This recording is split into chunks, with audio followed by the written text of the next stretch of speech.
the way I had it, was just behind there, just behind the toe, and it should rest comfortably there. Before you actually pick it up, that's the most comfortable way for me. And I always had my knees just slightly bent. I think the most important thing about the stance is really to be ready to move. Comfort and ready to move. You want balance. Too many people I see, they stand with the feet down, but the weight is just on all the foot. When I batted, the weight was on the balls of my feet. Although the foot was down, both feet were down, the weight was really on the balls, almost like a ballet dancer. You want to be ready to move, because batting, it's about balance. You really do have to be like Nuria, the dancer. You want to be ready to move, quick, move, balance, and everything comes from the balls of the feet here.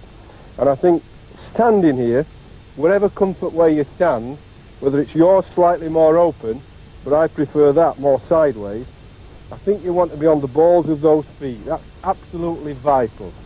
And the grip, basically yours is the normal grip, very good grip, 2 V's here, finger and thumb, down between the back and the edge.